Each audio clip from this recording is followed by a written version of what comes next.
মুনাফিকদের অন্তরসমূহে আছে বিমার, অসুখ, রোগ আছে। কি আছে?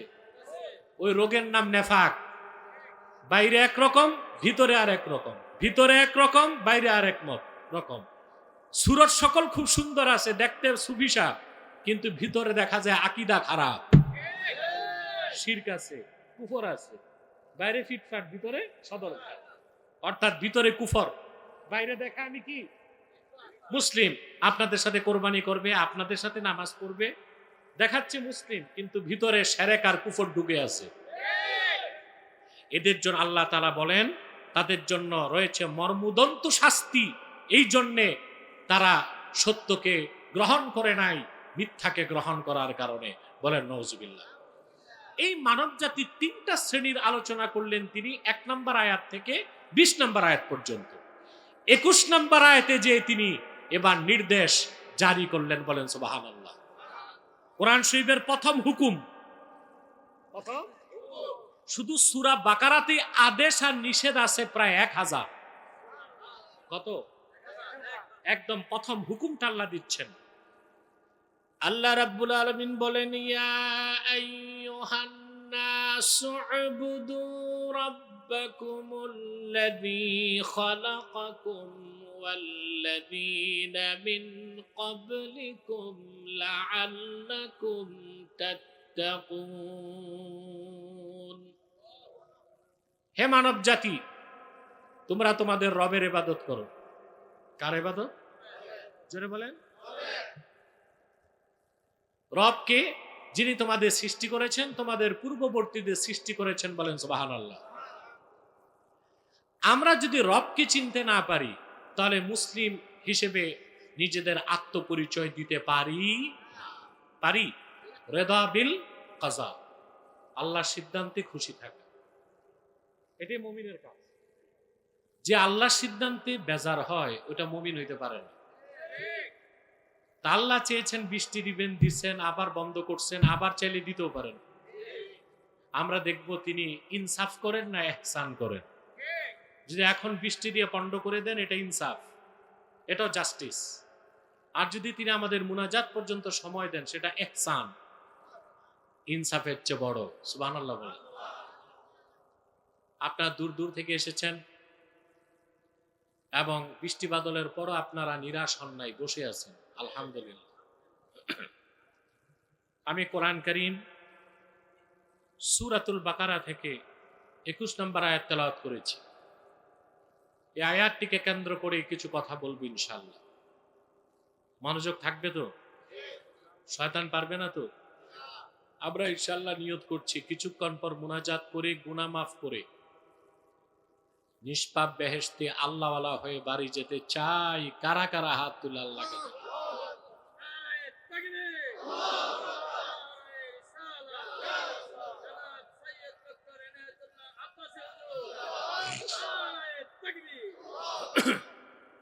আল্লাহ কবুল করুক, আল্লাহ মঞ্জুর করুক। আসুন তিলাওয়াতের মাধ্যমে আলোচনায় প্রবেশ করছি। পড়ুন। আউযু বিল্লাহি মিনাশ শাইতানির রাজীম। বিসমিল্লাহির রাহমানির রাহিম। ইয়া আইয়ুহান নাসু উবুদু ربكم الذي خلقكم والذين من قبلكم لعلكم تتقون। আল্লাহ তাআলা কোরআন শরীফে মানব জাতিকে ডাক দিয়ে বলেন, ইয়া আইয়ুহান নাস, হে মানব জাতি, উবুদু রাব্বাকুম, তোমরা তোমাদের রবের ইবাদত করো। আল্লাযী খালাকাকুম, যিনি তোমাদের সৃষ্টি করেছেন, ওয়াল্লাযীনা মিন ক্বাবলিকুম, তোমাদের পূর্ববর্তীদেরকে সৃষ্টি করেছেন, লাআল্লাকুম তাত্তাকুন, যেন তোমরা জাহান্নামের আগুন থেকে বাঁচতে পারো, শিরক কুফর থেকে বাঁচতে পারো, নাজাত পেতে পারো। সুবহানাল্লাহ বলেন। এই আয়াতের আগে সূরা বাকারায় আরো 20টা আয়াত এসেছে। আগে কয়টা আয়াত?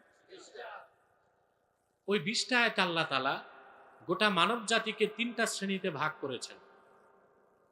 একদল যারা মুমিন বিশ্বাসী মুসলমান, আরেক দল যারা কাফের অবিশ্বাসী, আরেক দল যারা কাফের কিন্তু মুসলিম পরিচয় প্রকাশ করে মুনাফিক। পৃথিবীর সমস্ত মানুষকে 3টা ভাগে ভাগ করা হয়েছে: মুমিনুন, কাফিরুন, মুনাফিকুন। মুমিনুন, কাফিরুন। সবচেয়ে আশ্চর্যের বিষয়, 3 নামে আবার সূরাও আছে। মুমিনের নামে সূরা মুমিনুন, সূরা কাফিরুন, সূরা মুনাফিকুন। তা প্রশ্ন হচ্ছে মুশরিকরা কই? প্রশ্ন আসে না? মুশরিকদের আলাদা করা হয় না, কারণ তারা কাফেরদের মধ্যেই।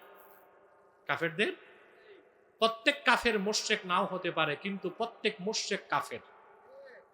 প্রত্যেক মুশরিক। আল্লাহ রাব্বুল আলামিন বলেন,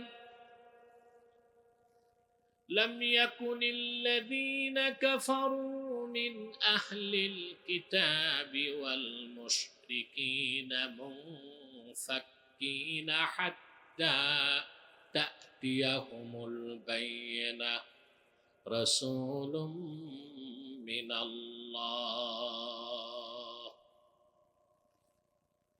لم يكن الذين كفروا من أهل الكتاب والمشركين। কাফেরদের মধ্যে আল্লাহ বলেছেন যারা আহলে কিতাব এবং যারা মুশরিক। তাহলে মুশরিকরা কোন গোত্রে? জোরে বলতে হবে। তো মানুষ কয় শ্রেণী? মুমিনদের ব্যাপারে আল্লাহ সিদ্ধান্ত দিয়েছেন, উলাইকা আলা হুদাম মির রাব্বিহিম ওয়া উলাইকা হুমুল মুফলিহুন। যারা মুমিন তারা তাদের রবের হেদায়েতের উপর প্রতিষ্ঠিত আছে, আর তারাই চূড়ান্তভাবে সফল। বলেন সুবহানাল্লাহ। কাফেরদের ব্যাপারে আল্লাহ সিদ্ধান্ত দিয়েছেন। আল্লাহ রাব্বুল আলামিন বলেন, ইন্নাল্লাযীনা কাফারু সাওয়াউন আলাইহিম আআনযারতাহুম আম লাম তুনযিরহুম লা ইউমিনুন। প্রিয় রাসূল, কাফেরদের জন্য বিষয়টি আপনি তাদেরকে হেদায়েত করুন কিংবা না করুন, সতর্ক করুন কিংবা না করুন, তারা কখনো ঈমান গ্রহণ করবে না, মুমিন তারা হবে না। তাদের ব্যাপারে আল্লাহ সিদ্ধান্ত দিয়েছেন, খাতামাল্লাহু আলা কুলুবিহিম ওয়া আলা সামইহিম ওয়া আলা আবসারিহিম গিশাওয়া ওয়া লাহুম আযাবুন আযীম। কাফেরদের অন্তরসমূহে আল্লাহ সিল মেরে দিয়েছেন, কর্ণসমূহে সিল মেরে দিয়েছেন, চোখের সামনে পর্দা টেনে দিয়েছেন। তারা কখনো ঈমান আনবে না, আর তাদের জন্য রয়েছে কঠিন শাস্তি। বলেন নাউজুবিল্লাহ। তারপর আল্লাহ তাআলা 20 নম্বর আয়াত পর্যন্ত মুনাফিকদের আলোচনা করছেন। কাদের? জোরে বলেন। মুনাফিকদের। এই মুনাফিকদের ব্যাপারে আল্লাহ বলেছেন তাদের সমস্যাটা কোথায়। আল্লাহ রাব্বুল আলামিন বলেন, ফি কুলুবিহিম মারাদুন ফাযাদাহুমুল্লাহু মারাদা ওয়া লাহুম আযাবুন আলীমুম বিমা কানু ইয়াকযিবুন। মুনাফিকদের অন্তরসমূহে আছে বিমার, অসুখ, রোগ আছে। কি আছে? ওই রোগের নাম নেফাক। বাইরে একরকম, ভিতরে আর এক রকম। ভিতরে একরকম, বাইরে আর এক রকম। সুরত সকল খুব সুন্দর আছে, দেখতে সুবিশা, কিন্তু ভিতরে দেখা যায় আকীদা খারাপ, শিরক আছে, কুফর আছে। বাইরে ফিটফাট, ভিতরে সদরঘাট। অর্থাৎ ভিতরে কুফর, বাইরে দেখা আমি কি মুসলিম, আপনাদের সাথে কোরবানি করবে, আপনাদের সাথে নামাজ পড়বে, দেখাচ্ছে মুসলিম, কিন্তু ভিতরে শিরক আর কুফর ঢুকে আছে। এদের জন্য আল্লাহ তাআলা বলেন তাদের জন্য রয়েছে মর্মদন্ত শাস্তি। এই জন্যে তারা সত্যকে গ্রহণ করে নাই, মিথ্যাকে গ্রহণ করার কারণে। বলেন নাউজুবিল্লাহ। এই মানব জাতির 3টা শ্রেণীর আলোচনা করলেন তিনি 1 নম্বর আয়াত থেকে 20 নম্বর আয়াত পর্যন্ত। 21 নম্বর আয়াতে যে তিনি এবার নির্দেশ জারি করলেন, বলেন সুবহানাল্লাহ। কোরআন শরীফের প্রথম হুকুম, শুধু সূরা বাকারাতে আদেশ আর নিষেধ আছে প্রায় 1000। কত? একদম প্রথম হুকুমটা আল্লাহ দিচ্ছেন। আল্লাহ রাব্বুল আলামিন বলেন, ইয়া আইয়ুহান নাসু উবুদু রাব্বাকুমুল্লাযী খালাকাকুম ওয়াল্লাযীনা মিন ক্বাবলিকুম লাআল্লাকুম তাত্তাকুন। হে মানব জাতি, তোমরা তোমাদের রবের ইবাদত করো। কার ইবাদত? জোরে বলেন। রবকে, যিনি তোমাদের সৃষ্টি করেছেন, তোমাদের পূর্ববর্তীদের সৃষ্টি করেছেন, বলেন সুবহানাল্লাহ। আমরা যদি রবকে চিনতে না পারি, তাহলে মুসলিম হিসেবে নিজেদের আত্মপরিচয় দিতে পারি? প্রত্যেকটা মানুষের জীবনে একটা দর্শন আছে। কি আছে? ধর্ষণ না, দর্শন। বানানে পার্থক্য আছে। এটা হচ্ছে ফিলোসফি অফ লাইফ, জীবন দর্শন। যেমন প্রতিটা মানুষের জীবনে একটা প্রশ্ন আসে, আমি কে? আমি? কোরআন শরীফ জবাব দিচ্ছে, ওয়ালাকাদ কাররামনা বনি আদম ওয়া হামালনাহুম ফিল বাররি ওয়াল বাহরি ওয়া রাযাকনাহুম মিনাত তাইয়্যিবাত। আল্লাহ পাক বলেন, আমি আদম সন্তানদেরকে সম্মানিত করেছি, জল এবং স্থলে তাদেরকে কর্তৃত্ব দিয়েছি, আর পৃথিবীর সবচেয়ে পবিত্র জিনিসগুলোকে তাদের জন্য রিজিক বানায় দিয়েছি। আমি জবাব পেলাম, আমি হচ্ছি আল্লাহর শ্রেষ্ঠ সৃষ্টি, রেসপেক্টেড, মুআজ্জাজ, দামি সৃষ্টি। আমি মানুষ। সুবহানাল্লাহ। আমি কে? শ্রেষ্ঠ সৃষ্টি, শ্রেষ্ঠ সৃষ্টি, আমি মানুষ। সুবহানাল্লাহ। এই যে আত্মপরিচয় উপলব্ধি করা, আমি কে, আমি মানুষ, এটাকেই সক্রেটিস বলেছিল নো দাই সেলফ, নিজেকে চেনো। সক্রেটিসের নাম শুনছেন না? গ্রিক দার্শনিক, প্রায় 2500-2600 বছর আগের মানুষ, কিন্তু ছিল পৌত্তলিক, মূর্তি পূজারী, অগ্নি পূজারী। আমি চিন্তা করলাম, এই ভালো কথাটাও বলল কেমন করে? নিজেকে চেনো, নো দাই সেলফ, নিজেকে চিনো। আমি এই গবেষণা করতে করতে খুঁজে পেলাম, এই কথাটা সক্রেটিস পেয়েছিল গ্রিকে একটা মন্দির ছিল, ওটাকে বলা হয় ডেলফি মন্দির। ওখানে যে সে খোদাই করা কথাটা পেয়েছিল, নো দাই সেলফ, নিজেকে চিনো। আমি ভাবলাম, ওই দেশে যারা পৌত্তলিক ছিল মন্দিরে, তারা এই দামি কথাটা লিখলো কেমন করে? খুঁজে পেলাম, ওই সময়টা ছিল হযরত দানিয়াল আলাইহিস সালামের সময়। ফিলিস্তিনে ছিলেন আল্লাহর পয়গম্বর হযরত দানিয়াল। বাইবেলে যাকে বলা হয় ড্যানিয়েল। কি বলা হয়? কিন্তু ওনার নাম কি? দানিয়াল। বাইবেলে বলে কি? ড্যানিয়েল। খ্রিস্টান নাম রাখে না ড্যানিয়েল? হযরত দানিয়ালের সময় বেবিলনের রাজা নেবুচাঁদনেজ্জার, যাকে বখতে নসর বলা হয়, সে বাইতুল মুকাদ্দাসে হামলা করেছিল, লক্ষ লক্ষ ইহুদিকে হত্যা করেছিল, তাওরাত কিতাবের সবগুলো কপি আগুনে জ্বালায় দিয়েছিল। হযরত দানিয়াল নিজে আত্মগোপন করে বেঁচেছিলেন। কিছু পণ্ডিত ইহুদি যারা তাওরাতের শিক্ষায় ধারণ করত, তারা পালিয়ে গ্রিক চলে গেছিল। ওই গ্রিসে যে তারা প্রচার করেছিল তাওরাতের কথা, নো দাই সেলফ, নিজেকে চেনো। তাহলে বোঝা যায় কথাটা দার্শনিকদের আবিষ্কার না, এটাও কোনো এক সময় আসমান থেকেই এসেছিল। ঠিক কিনা? যত ভালো কথা সব আসমান থেকে, সব থেকে, আর যত খারাপ কথা সব শয়তান থেকে। যাদের বেস আছে বাম দিকে বসে, এই পাশ, আমার পাশে, এই ছেলে, কথা শুনতেছেন? তাহলে এগুলো গ্রিক দার্শনিকদের কথা না, এগুলো কোনো না কোনো সময় আসমান থেকেই এসেছিল। এই যে আত্মপরিচয়, আমি কে, কোরআন আমাকে সঠিক পরিচয় দিচ্ছে, আমি হচ্ছে আল্লাহর শ্রেষ্ঠ সৃষ্টি মানুষ।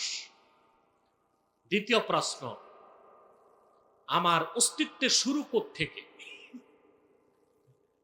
শুরু কোরআন শরীফ বলছে, وَقُلْنَا يَا آدَمُ اسْكُنْ أَنْتَ وَزَوْجُكَ الْجَنَّةَ وَكُلَا مِنْهَا رَغَدًا حَيْثُ شِئْتُمَا وَلَا تَقْرَبَا هَذِهِ الشَّجَرَةَ فَتَكُونَا مِنَ الظَّالِمِينَ। আল্লাহ পাক বলেন, আমি আদমকে ডেকে বললাম, ও হে আদম, তুমি এবং তোমার স্ত্রী জান্নাতে বসবাস করো, যা খুশি তা মনের প্রাচুর্যে খাও, কোনো বাধা নাই, প্রাচুর্যের সাথে খাও, তবে একটি বৃক্ষের কাছেও যেও না। জবাব পেয়ে গেলাম, আমাদের উৎস, আদি উৎস পৃথিবী নয়, জান্নাত থেকে। কোত্থেকে? আমাদের আসল বাড়ি, আমাদের অরিজিন এখানে। যে বরিশালের লোক যদি থাকে, যদি বলেন বাড়ি কই, কি বলবে? কচুয়া না বরিশাল? অরিজিন কি? নোয়াখালীর লোক কি বলবে? নোয়াখালী, ঠিক কিনা? সিলেটের লোক বলবে, তা আমাদের অরিজিন জোরে, আমাদের বাড়ি জান্নাত।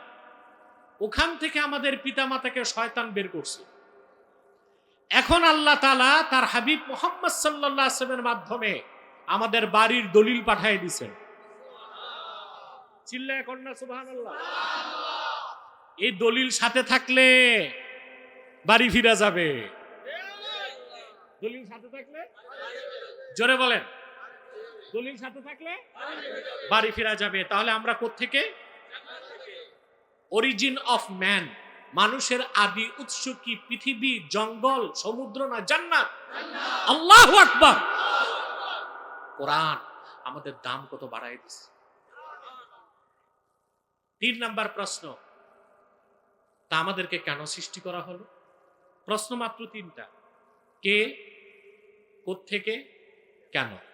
কেন আল্লাহ আমাদের সৃষ্টি করছেন তিনি বলে দিচ্ছেন, ওয়ামা খালাকতুল জিন্না ওয়াল ইনসা ইল্লা লিয়াবুদুন।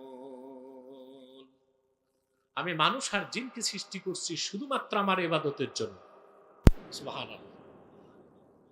আল্লাহর পক্ষ থেকে 1 জন 2 জন নয়, লাখের উপর পয়গম্বর এসেছেন, আল্লাহর ইবাদতের দাওয়াত দিয়েছেন। কিসের দাওয়াত? মানুষকে ডাকছেন আল্লাহর ইবাদতের দিকে। কোন দিকে? আদম থেকে শুরু হলো, নবীর পর নবী আসলেন, প্রত্যেক নবী নিজ নিজ কওমকে, জাতিকে ডেকে আল্লাহর ইবাদতের কথা বলছেন।